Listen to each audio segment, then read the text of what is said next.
মাতৃভোগের খিচুড়ি বানানোর জন্য আমি নিয়েছি 300 গ্রাম মতো মুগ ডাল, যেটাকে আমি শুকনো কড়াতে হালকা করে নেড়ে নেড়ে নিয়েছি, হালকা ভেজেছি।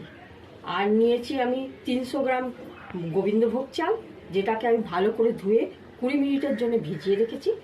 তার সঙ্গে নিয়েছি অল্প কড়াইশুঁটি, আমি নারকেল একটু কুচিয়ে হালকা করে ভেজে নিয়েছি।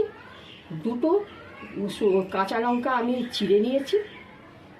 নিয়েছি নুন, আদা 2 ইঞ্চি আদা, আর ছোটো চামচের 1 চামচ জিরে নিয়ে আমি বেটে রেখেছি। নিয়েছি চিনি, নিয়েছি আমি এখানে ভালো ঘি,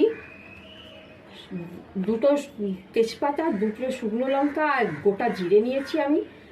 আর নিয়েছি সর্ষের তেল, গরম মশলা, আর সাজানোর গার্নিশের জন্য আমি অল্প নারকেল কুড়ে রেখেছি।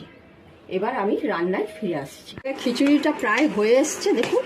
এবার এর মধ্যে আমি ছক বা তড়কা লাগাবো।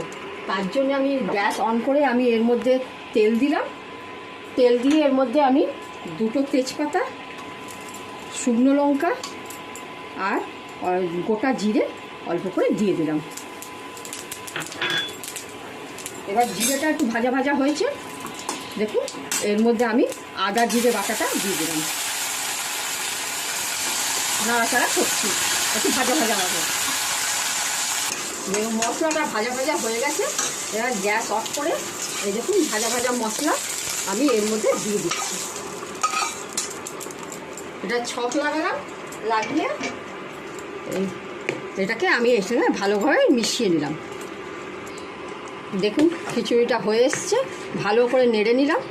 নেড়ে নিয়ে এটা এর মধ্যে এবার দেখুন জলও শুকিয়ে গেছে আর ডাল চালটাও গলে গেছে।